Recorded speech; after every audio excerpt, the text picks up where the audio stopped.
Thanks again for having me. So I'm here today to give you a small overview of testing in R, just to be sure that if you are doing R development, it's more secure on the long run. So just a short introduction about me. So my name is Colin Fay. I work at a company called ThinkR. So we are a French company focused on data science and R. So we are at the crossroad of engineering and data science. So we do everything related to training to R and to putting R into production. I also do a lot of open source projects. Notably, I work on a project called Golem, which is a framework for building Shiny application being R-based web application. So you can find more about me on Twitter, on GitHub, or on my personal account, on my personal website. So if you want to reach out to me, please use Twitter. It's easier for me to answer there. And a little introduction about ThinkR. So ThinkR is a French company. We do data science engineering and we are focused on R. So we do training. So we train people from beginner to advanced to R. So R users, new R users. We software and but instead that we build our packages. We build a lot of Shiny application. We build a lot of software based on R that are then put to production. So we do a lot of R in production. And notably a part of this, of course, is that if you want to put some code into production, you have to test it, because nothing can go to production if it's not tested. That's why I'm here today. And we also do consulting. So it's all the other tasks that doesn't fit into the other bullet points, but everything related to engineering R and putting R into production. So it's something we do. So today I'm here to talk about testing in R, so doing an overview of the what exists in R for testing, for securing your development. What we're going to do is, of course, it's a non-comprehensive overview, because there are a lot of things you can do, and 1 hour wouldn't be enough for me to show everything that's possible. But the idea is to give you small examples and small packages and small modules that can be used for testing in the R world. So what we're going to do is talk about the why, talk about testing R packages, so testing functions, testing the softwares we are building, and of course a little bit about benchmarking and testing the load of your software, because for me it's also a part of testing. So you have to test the correctness of your functions. So you create functions and you expect your function to behave in a certain way, but you also have to test for speed and for load. So load is how much memory, so how much CPU, how much RAM my software is taking. So a small disclaimer, I know nothing about AI. I'm not an AI professional, so I do everything related to R, but it's R engineering. So this talk won't be about testing AI. There won't be anything about AI. It's just about testing the R-based softwares. Okay, so just a small introduction about the current test of the current state of unit tests. I think there are most of the time 2 states of unit tests. So there are two states of unit test. The first is that you don't write any unit test, so that you can't fail them, of course, because you don't have any. And the other state is, of course, writing 10 lines of unit test every time you write 1 line of code. So yeah, these are the two ends of the spectrum when it comes to unit tests. But of course, the idea is to be somewhere in the middle. The idea is not to have 0 tests, but the idea is not to have 100% coverage of your code, which is like hard to get, and it's sometimes it's unhelpful. Okay, so first, why would you want to test your code? So the first general rule about testing is that the golden rule to live by is that everything that's not tested will eventually break. So at some point in time, something not tested will break. And so I like this image about the Titanic, which is sinking and spotting on some parts. So these parts passed the unit test, and this part passed unit test. So it's very important to think about testing when we are building software, because something which is not tested, it will break at some point. And of course, it will break when a user will realize it. So if you don't write any unit tests, you are expecting the end user to discover the bugs. And when I say end user, so in the R world, we build, so it's like in any other language, you can build a software or an application which is used by the general public via the web. So for example, you're building a web app, you're building an API. So someone that may not be using R to access it. If it's a web app, they are using their browser. If it's an API, they may be using another programming language to do it. So when I say user, it's these people who are accessing your software outside of R. And the other kind of thing you build with R is the R packages. So R packages are modules. So these are the things that enhance the core language. So you build extra modules on top of the core language. So these are also the people who might discover the bugs. So if you are a developer, you from time to time discover a bug. And if you discover a bug, that means that either the developer hasn't written a unit test for this specific use case, or maybe they don't care. But yeah, if you discover a bug, it's because the developer hasn't written a test for this specific use case. Another important thing about testing, so when we think about testing, we usually think about the correctness of a function. So we are expecting a function to return a value or to behave a certain way.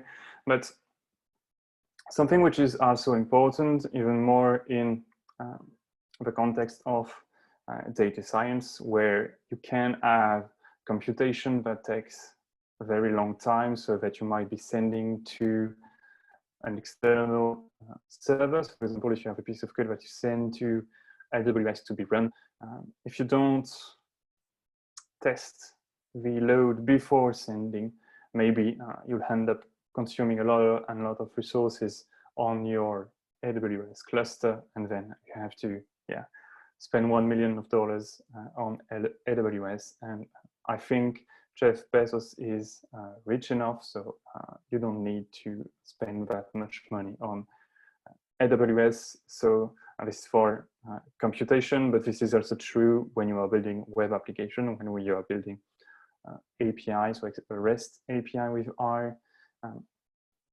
If you don't control it before you put it into production, you can have some surprises.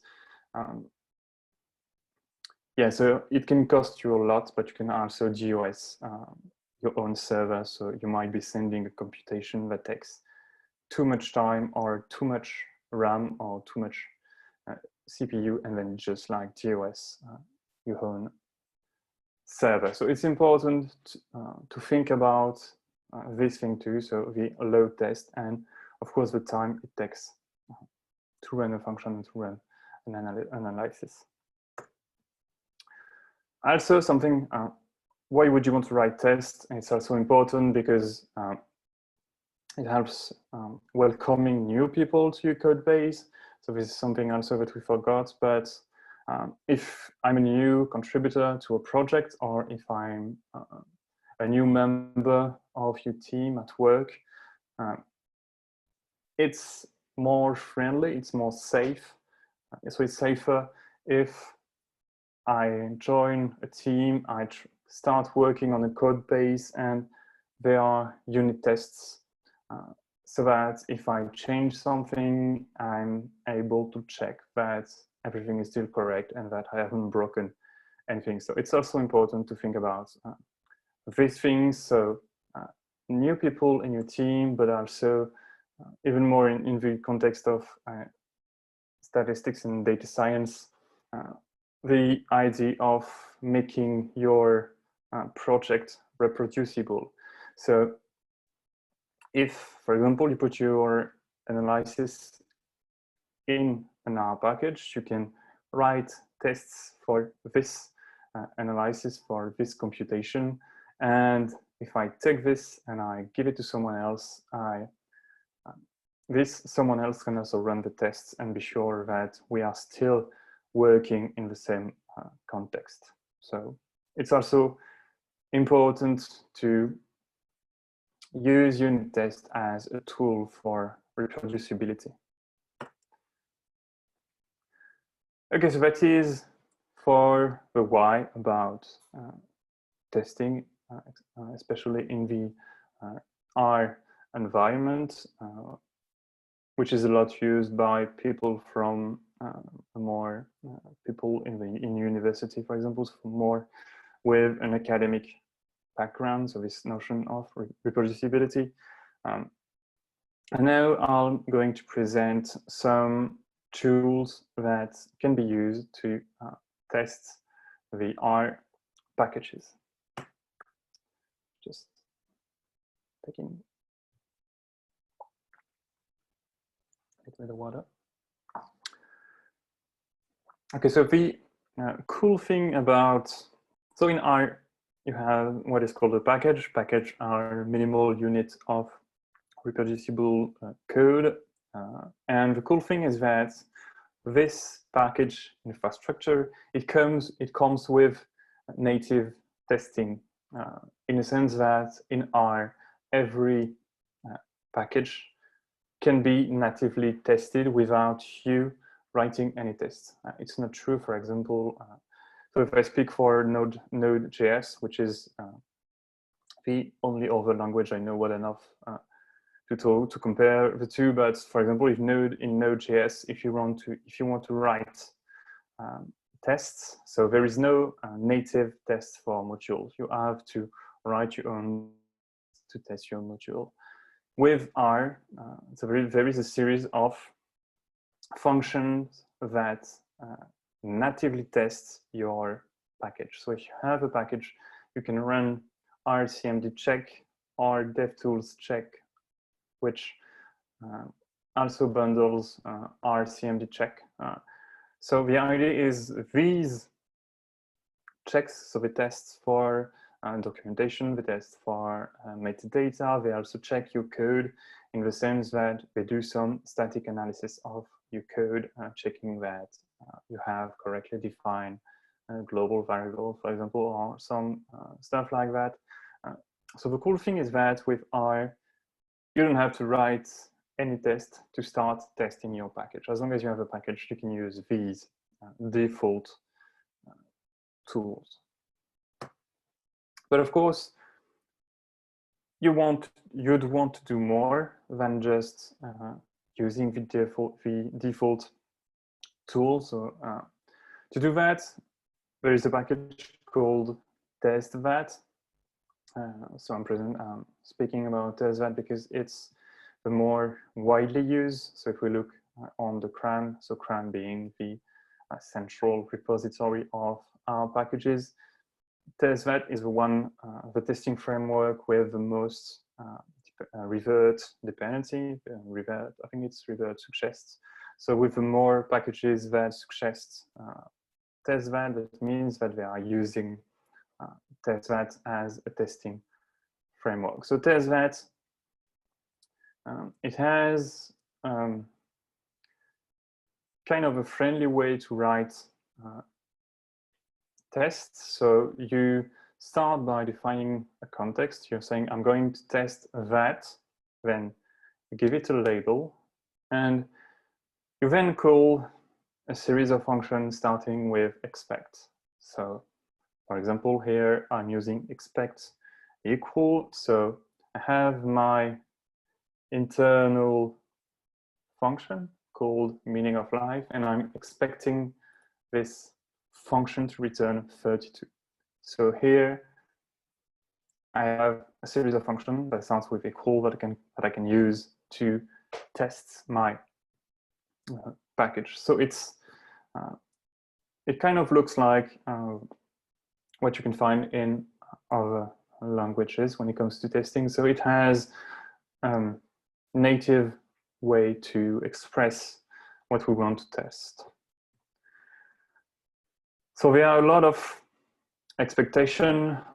For example, you can do expect is, which will test for a class. So you are generating an object and you are expecting this object to be of a given class. You can test that something is greater than. You can test that this will produce an error. You can expect this function to fail. You can expect this string to match this regex.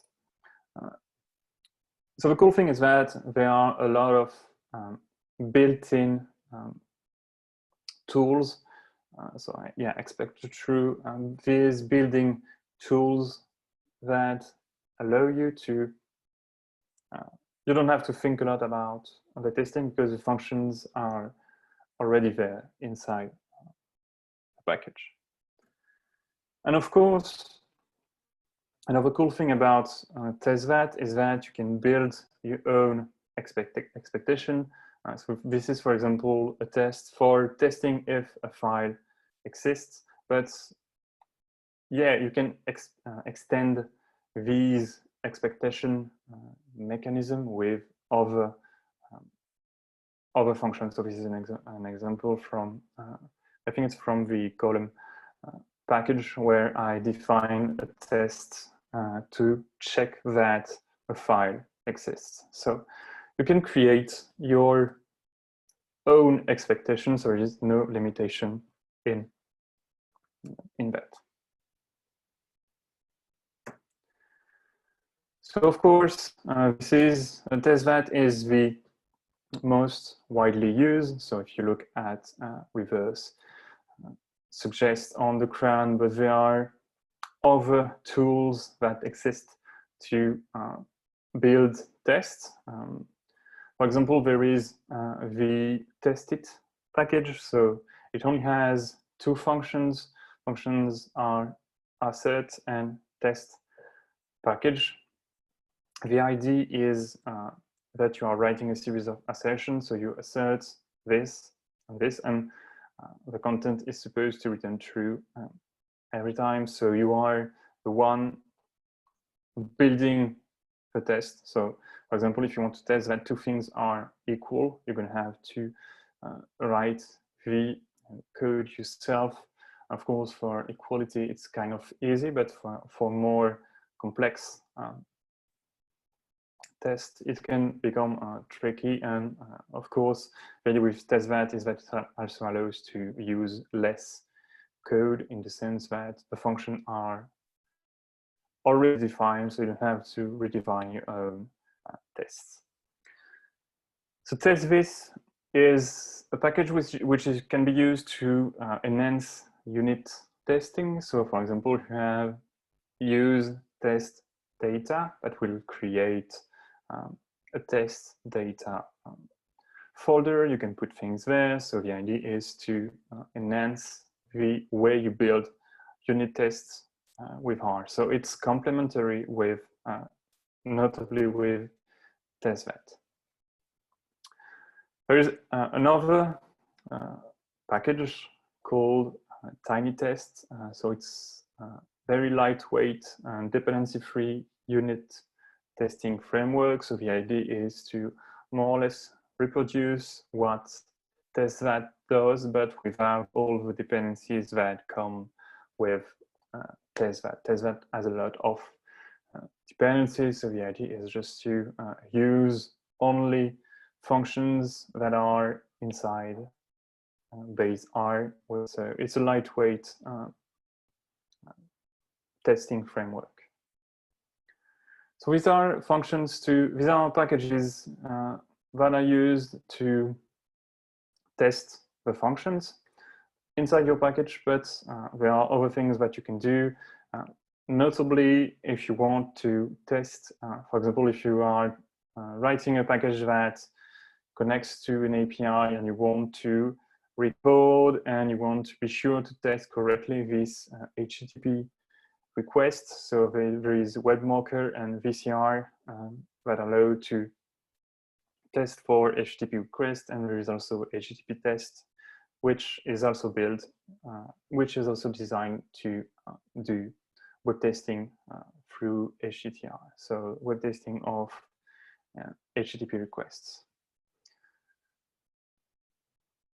A good thing also, if you are writing a unit test, is to document your results. So there are two things you can do to document your testing. So the first is code coverage. Code coverage is notably done with a package called cover. And there is also cover page. So there is a typo because there is no E, but it's so cover page creates a markdown file with the results of your test and the result of your code coverage. So the idea is to document the state of your code coverage. So if you think about code.io, so you have progress and the state of code coverage for a package. The idea here is to only do it internally, so inside the package, so you don't rely on an external service to track and to share the code coverage of your package. Another package which can be used to document your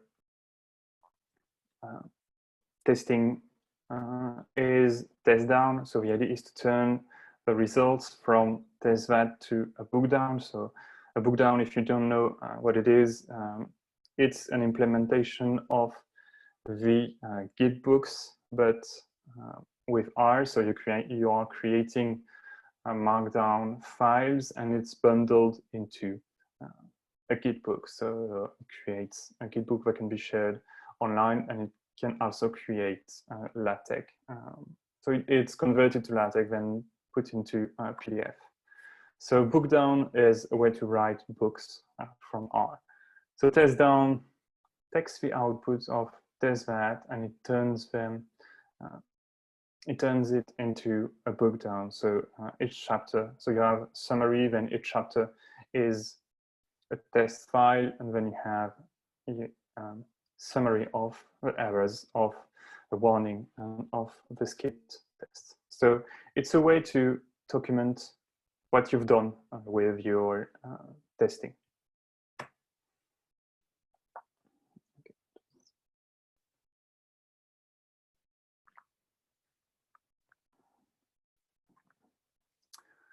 Of course, all these things can be plugged into CI, like, for example, in GitHub Actions. So there are already a set of GitHub actions which are designed for R, notably in this repo, so rlib actions. So there are a series of actions you can use in GitHub action to set up R if you need to install pandoc, if you want to install TinyTech. So it allows to set these common things related to R, if it's just like for setting up R or installing R. And of course, as R CMD check, for example, can be run inside the command line, you can definitely use it inside your GitHub action. And of course, these GitHub action, and later on the slide after that, I'll show Travis, they can both be used to generate documentation like, you know, so the test down or the cover page or everything. It can be done straight from GitHub action or for Travis.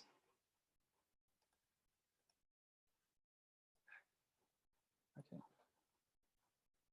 Sorry, I just saw that there are some questions in the chat. So I just take the question. I'm finishing this part of ACI. And then I'll go back to the question. Sorry. Colin, you can answer the questions after you're done with the talk. It's fine. Okay, sure. Okay, so I'll do that. I'll finish them and I'll go back to the question after that. Okay, so we can also test inside Travis. Travis is R is supported inside Travis. So if you want to use Travis for your package, there are definitely things you can do. So there are a lot of tools, and as everything can be scripted, and there is the native RCMD check, for example, it can be run straight inside Travis. Also, if you are using GitLab, so there are some Docker images you can be used as a base. For example, I have a Docker file called RCI tidyverse. So it has a series of packages that are already installed so that you can use it inside GitLab CI. So the idea is that you don't have to reinstall everything. You can use this image inside your GitLab CI. Okay, so these are for basic and traditional R packages. So these are, there are also tools you can use for Shiny. So Shiny is the framework for doing web app. So there is Shiny tests. So it tests the visual regression of your application. So basically it takes a series of snapshots of your app. So you run the app, you take snapshots, and then it compares the different snapshots when you change something. Of course, you can use Puppeteer. So Puppeteer is so it's a tool in Node.js which launches an headless Chrome session, and you can interact with it. So of course, as it can interact with any application, it can also work with a Shiny application. And there is also a package I'm working on called Cry, which is in the spirit of Puppeteer, but it's Shiny specific in the sense that it launches Chrome headless from R. It can connect to an application, or you can launch the application, and then you can interact with your Shiny application and do a series of tests. So it's in the spirit of Puppeteer, but straight from R. So the idea is to test Shiny.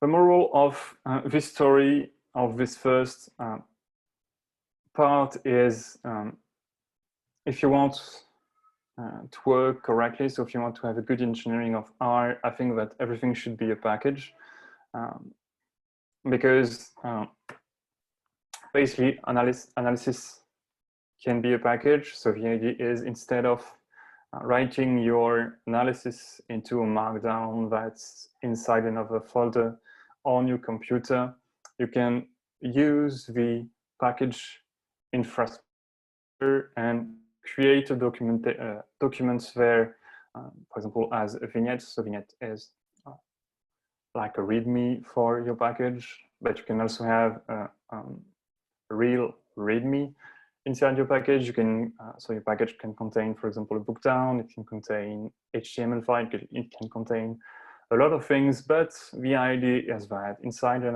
analysis, you are going to use functions. You are going to use possibly data sets. You are going to use a series of tools that need to be tested, because an analysis needs to be correct, and you have to be sure about what you're doing.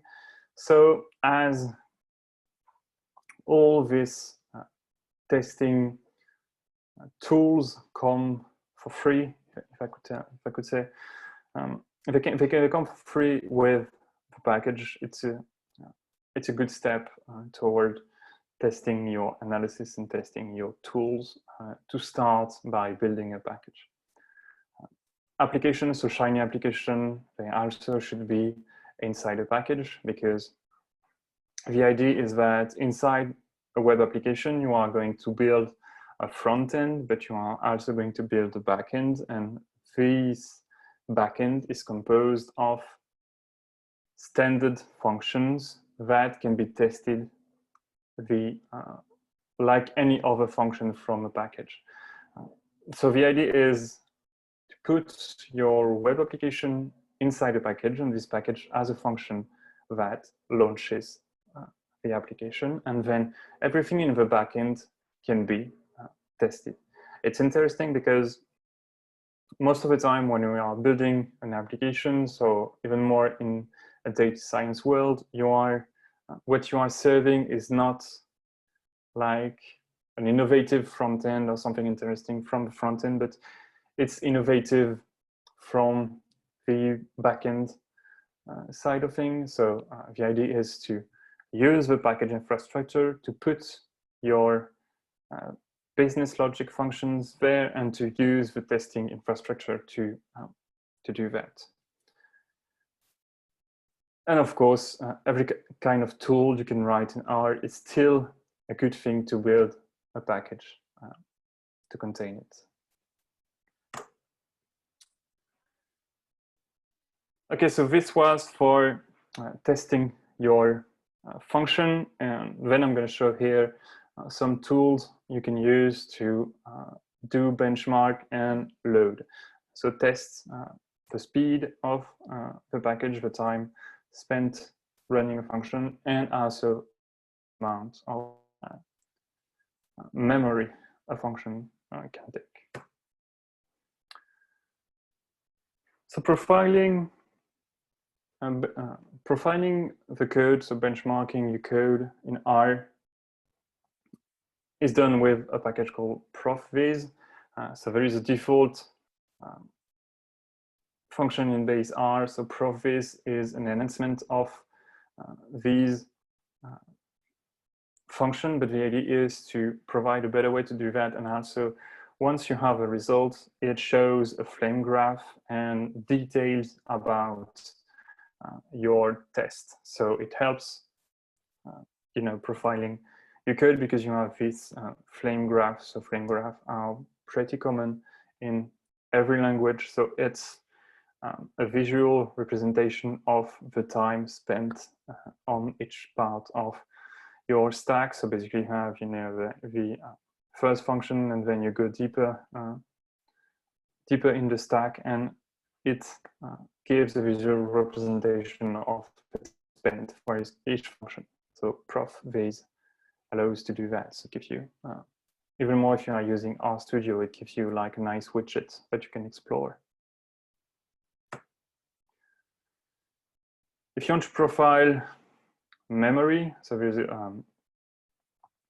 there is a package called profmem, so it allows to profile the memory, so the allocation on byte from each function. So it helps you. So if you want to compare several functions in terms of memory, it can be used. But there is also another package called bench. So bench, which contain a function called mark, and it also so it combines memory allocation and time spent running the function.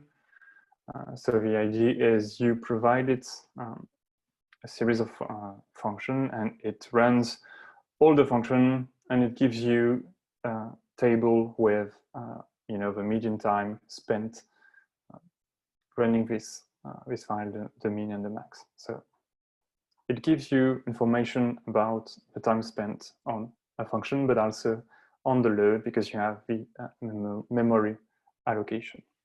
So it helps you to test this kind of thing.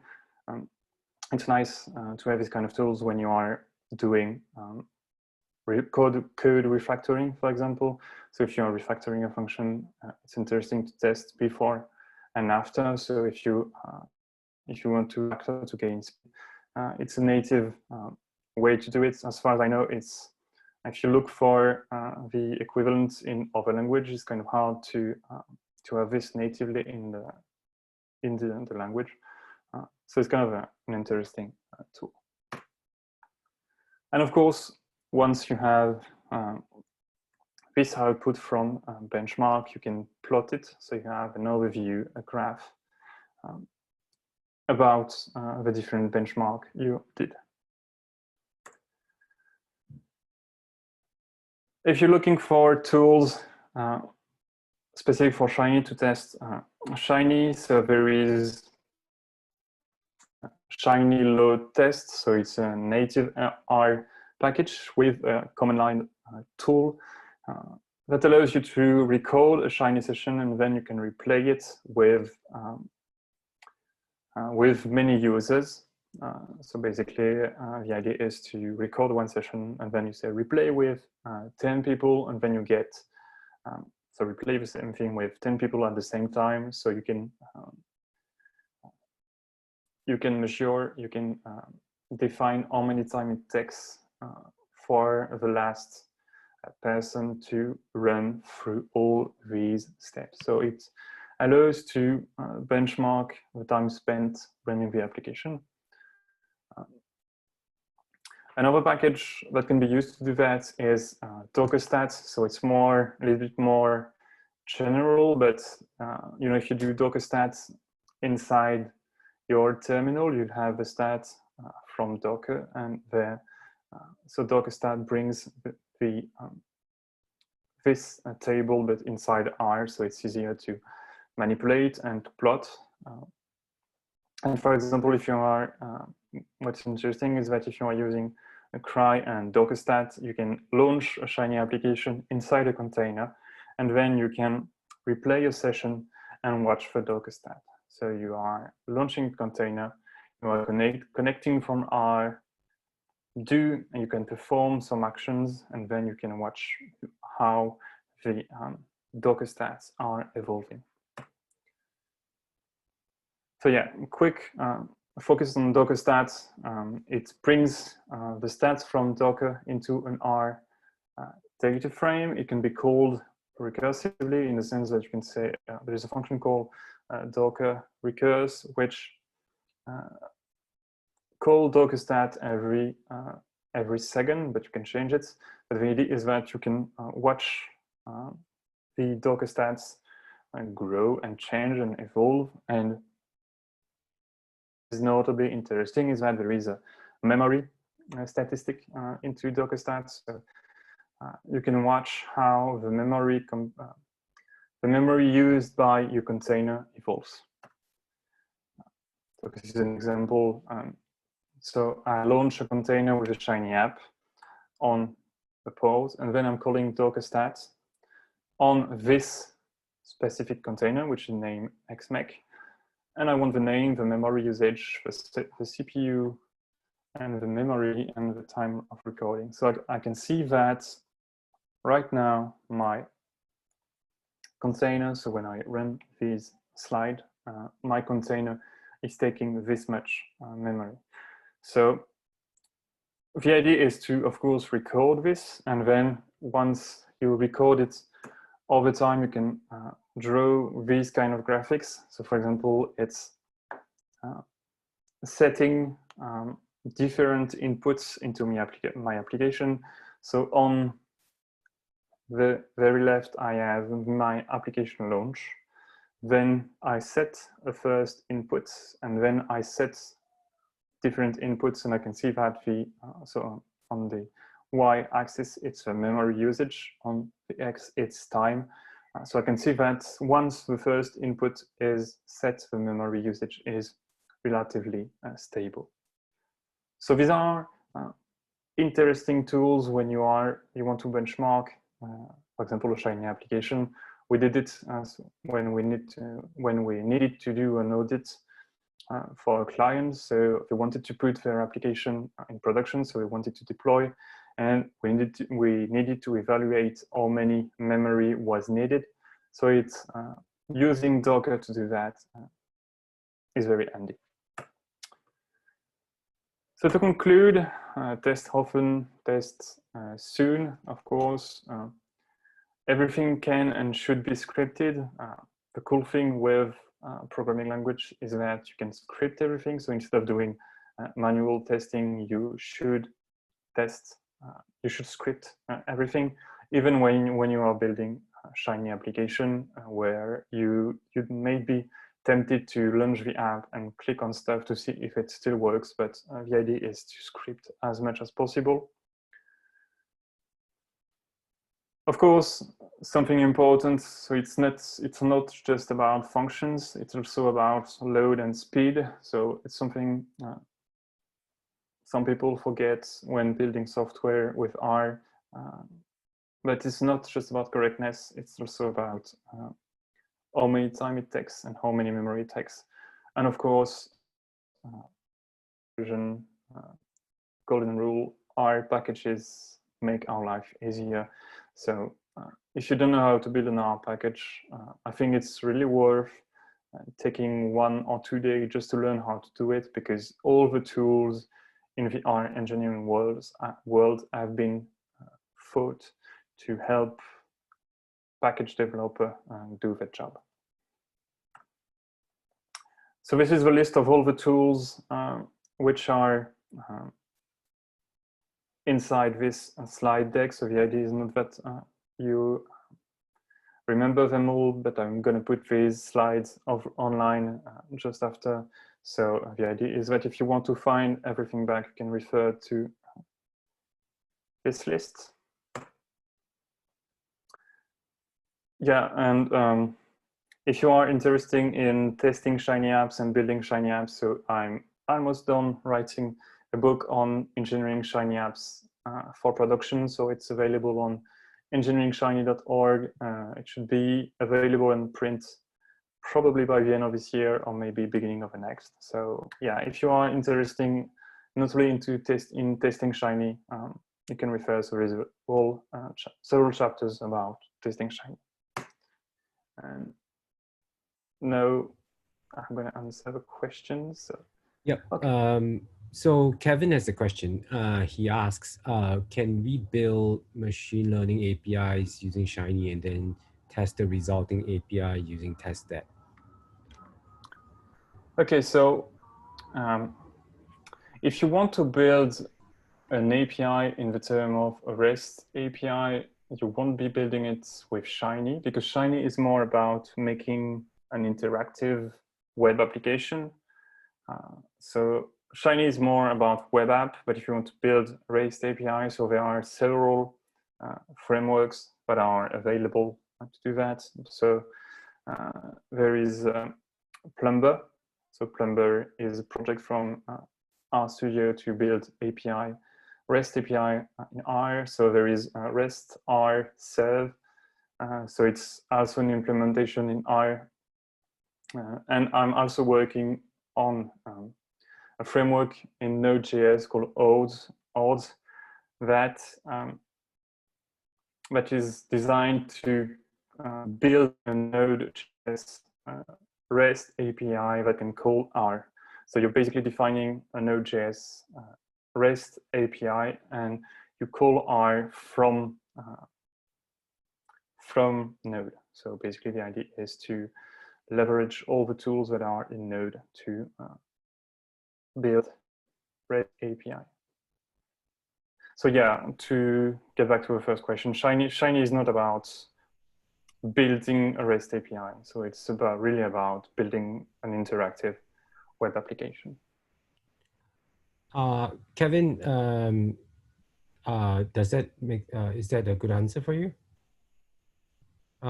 Just unmute.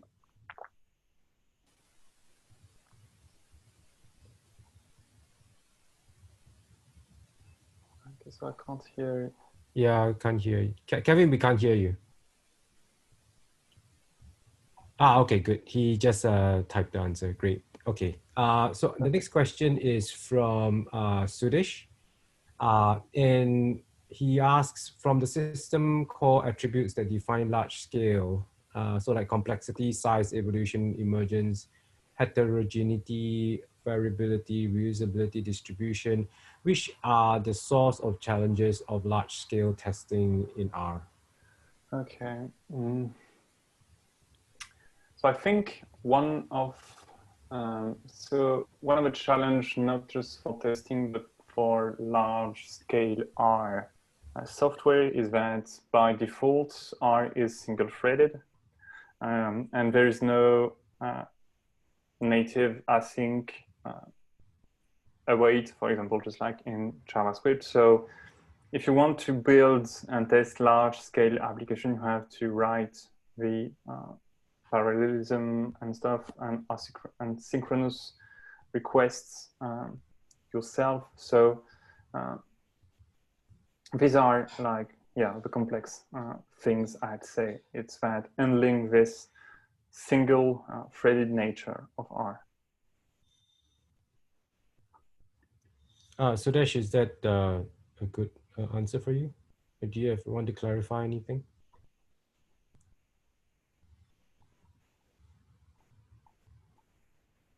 Sudesh, you're muted. Sudesh.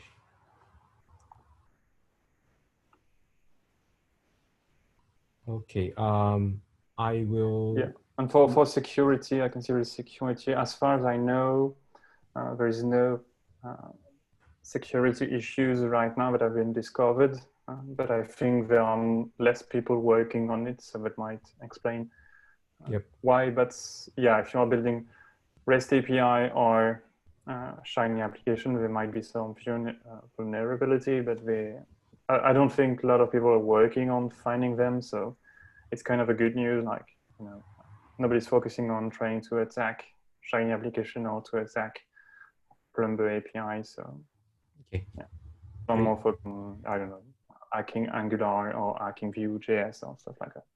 Right. Next question from Mohammed. HTTP tests can be used to test R Shiny application. Basically, can HTTP tests be used to test R Shiny application? We have, okay, so basically he's asking because they have a UI developed using R Shiny. Yeah, so of course you can do this because as Shiny is a web application, so web page, you can test it like any other web page. So basically everything you can do with other tools to test front end, you can do it with Shiny because it's a web app. It relies on Bootstrap and jQuery. So there are a lot of frameworks for testing jQuery app or Angular app or JavaScript app. So you can use them with Shiny. So of course you can use the testing framework to you can perform a GET request to a Shiny app. You'll have an HTML and you can like do a test with that. Okay, that's a good answer. So next question from Sudesh: is browser testing automation similar to Selenium of a web application? Is it possible through R? Yeah, so there used to be a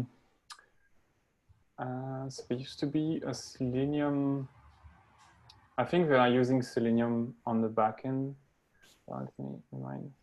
No, so they used to rely on Phantom.js, but I think it's been discontinued with it. Oh, but it's not maintained anymore.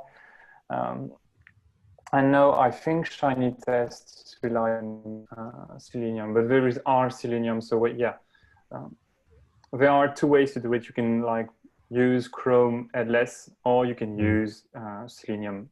So, and there's also an implementation in R of V8. So you can also call V8 from R. So there are a lot of implementation of JavaScript engine in R, yeah.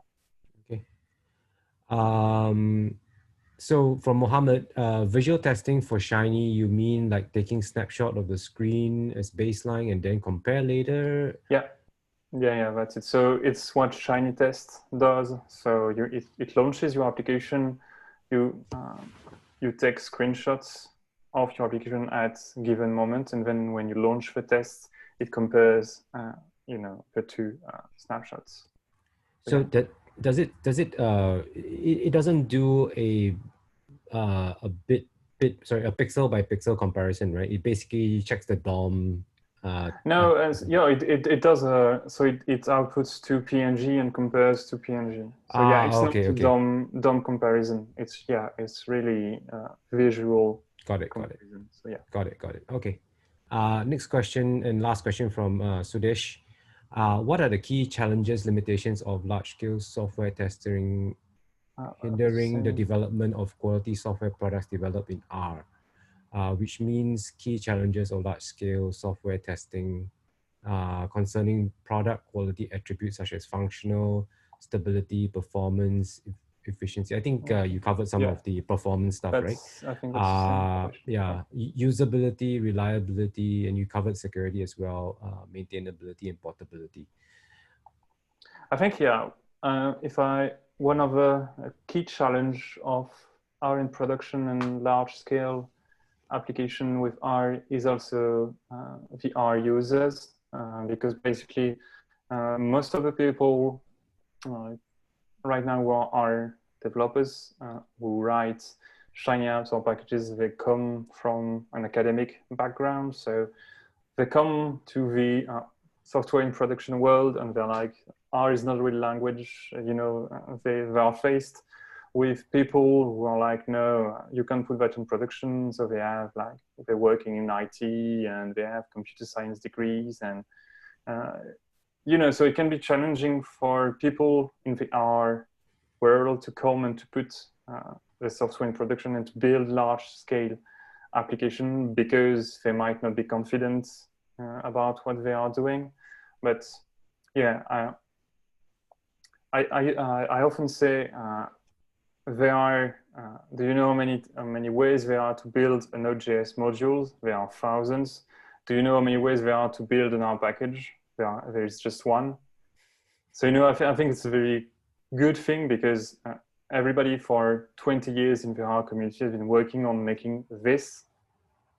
This is the way you build an R package. So there are a lot of documentation, a lot of tools, a lot of agreements about the way to do things. So it's I think easier to build an R package than to build a Node.js module, because you can build a Node.js module the way you want.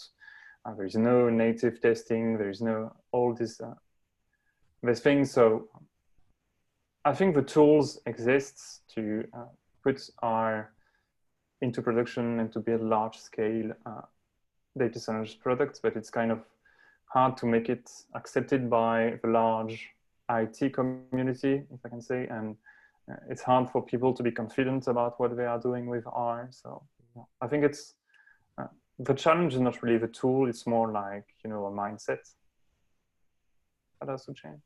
Also skill set, right? Because sure. Yeah, so there might not be the skill sets to do large scale or at least there isn't enough people who know, like, large scale R deployments in most companies to really be able to exploit that. Yeah. Well, those are all the questions, and thank you so much, Colin. I mean, this is really an amazing deck. Thanks. Please. Oh, okay. So one more question. Kevin asks, can you share some strategies to deploy Shiny app? Yeah, that's kind of my specialty. So yeah, sure. Deploy Shiny app today. There are two paths. So there is the software and the platforms that are built by RStudio. So there is RStudio Connect, Shiny Server, shinyapps.io, and the other way is through Docker. The difference between the two is that everything done by RStudio, so they have done a great and amazing job at making things easy. So you build, for example, your Shiny app, you click on a button, it's sent to the server and it works. So of course, the product is, so it's not free, so you have to pay like a license, for example, for Connect or for Shiny Apps.io. But they have made like, an amazing job at making it easy for people, as you said, that don't have a skill set to put things into production. And the other strategy is through a Docker. So yeah, Docker, you can deploy your Shiny app like any other Docker container that contains a stateful app. So yeah, the other strategy is to use Docker, and if you are using Docker, you can deploy like in any place that can deploy a Docker. If you want to deploy it to Heroku, if you want to deploy it to Google Cloud. So Google Cloud, you need to use the container registry. But yeah, they are.